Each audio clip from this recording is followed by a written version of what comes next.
नमस्कार बच्चों, आज हम आरंभ करते हैं कक्षा 8 के रेनबो की पुस्तक से लेसन फर्स्ट एनदर चांस यानी दूसरा मौका, दूसरा अवसर, जो कि एक बहुत ही मोटिवेशनल पोएम है।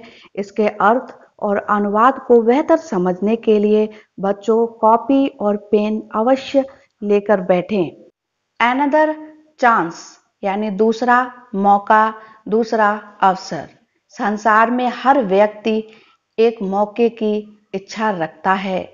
इस पिक्चर में ये बच्चा ऐसा दिख रहा है जैसे कि मॉर्निंग में आया हुआ है और इस गार्डन के बीचों बीच कुछ इच्छा कर रहा है, कुछ अच्छा करने की, कुछ नया करने की। इसी के अकॉर्डिंग हम इस पोएम को समझते हैं कि अनदर चांस यानी दूसरा मौका, दूसरा अवसर क्या होता है और इसका हमें किस तरह से यूज करना चाहिए। इस मोटिवेशनल पोएम को पढ़ते समय आप इस तरह से अपनी कॉपी पर डिफिकल्ट वर्ड और उनके अर्थ अवश्य लिखते जाएं, ताकि आप जब भी इसकी स्टडी करें तो आप स्वयं से कर सकें और कोई भी मीनिंग ऐसा ना हो जिसका अर्थ आपको ना आता हो।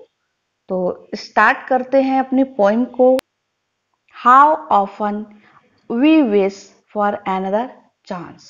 हाउ ऑफन कितनी बार या अक्सर, we wish for another chance, we हम, विश इच्छा करते हैं, फॉर के लिए, अनदर दूसरे, चांस अवसर की। हम कितनी बार अक्सर यह इच्छा करते हैं कि हमें दूसरा मौका मिले, दूसरा चांस मिले, to make a fresh beginning, जहां से हम आरंभ एक अच्छी शुरुआत कर सकें। बिगनिंग मीन्स आरंभ कर सकें, फिर से आरंभ कर सकें। A chance to blot out our mistakes. A chance एक अवसर, एक मौका, किसके लिए? To blot out our mistakes, अपनी गलतियों को, मिस्टेक्स मीन्स गलतियां, त्रुटियां, इनको सुधार सकें या इनको खत्म करके एक नई शुरुआत कर सकें। And change failure into winning, और चेंज बदल सकें, फेल्योर मीन्स असफलता को, इनटू विनिंग जीत में, सफलता में। It does not take a new day, इसके लिए कोई नया दिन नहीं आता है, इसके लिए हमें किसी नए दिन की आवश्यकता नहीं होती है।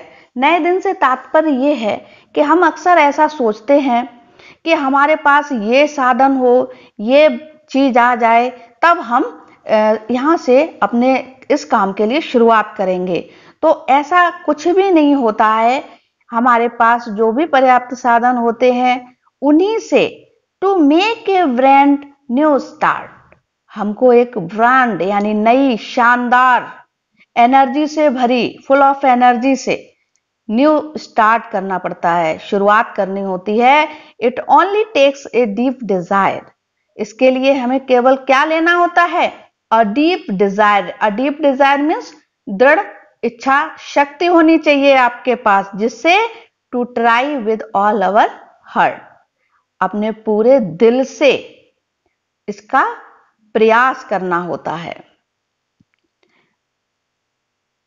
To live a little better, और हमको क्या करना होता है? पहले से कुछ बेहतर, लिटिल मतलब थोड़ा, कुछ चेंज करना होता है अपनी लाइफ में, पहले से अपनी लाइफ को थोड़ा बेहतर बनाना होता है। And to always be forgiving, और ऑलवेज सदैव, वी होना चाहिए कैसा? फॉरगिविंग क्षमाशील, दयावान। एंड और टू ऐड, ऐड मीन्स जोड़ना, शामिल करना, मिलाना।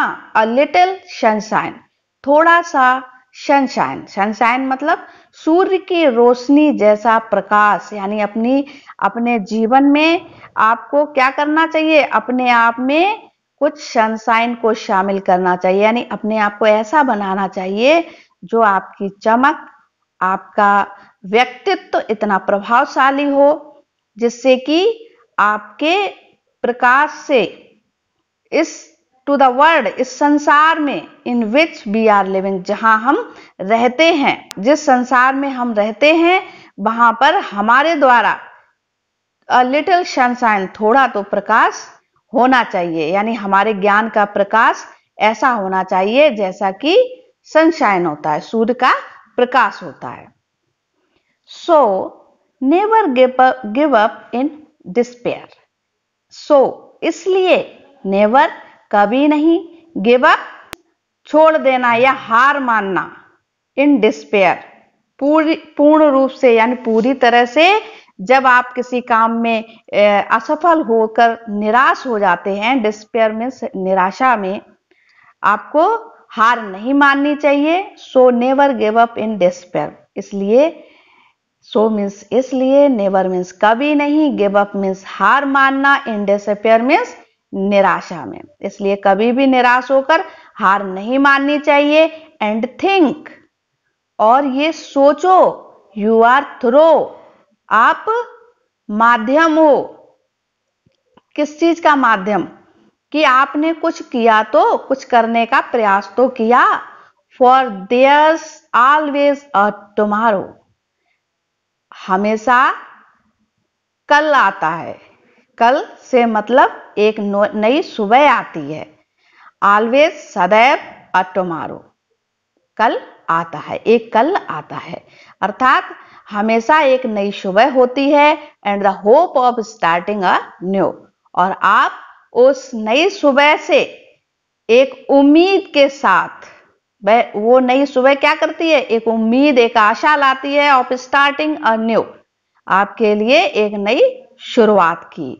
तो बच्चों देखिए, ये कितनी मोटिवेशनल पोएम है। आपने इस पोएम को कैसे समझना है कि कभी भी अगर आपके पास एक मौका मिलता है, एक चांस मिलता है, तो आपको उसे किस तरह से लेना चाहिए? पूर्ण मनोबल के साथ, फुल कॉन्फिडेंस के साथ उसको यूज करना चाहिए। ये फेमस पोएम हेलन स्टीनियर राइस की रचना इस पोएम की। बच्चों, इस पोएम के लिए आपके लिए ये डिफिकल्ट वर्ड भी लिखे हैं, इसे आप अपनी कॉपी पे स्टेंजा वाइज, इसमें देखिए पर स्टेंजा के वर्ड लिखे हुए हैं, जिसके द्वारा आप ये आसानी से कभी भी अपनी कॉपी में इनको नोट करके इसका स्टडी कर सकते हैं और आपको बेटर समझ में आएगी ये पोएम।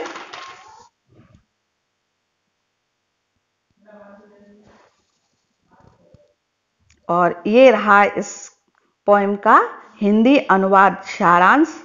इसको आप इस तरह से नोट करके रिवीजन कीजिए। और बच्चों, इस पोएम के क्वेश्चन आंसर या आगे की जो भी एक्सरसाइज है, उनके लिए आप इस चैनल को सब्सक्राइब करना ना भूलें, ताकि आपको जल्द से जल्द नेक्स्ट वीडियो का नोटिफिकेशन मिल जाए।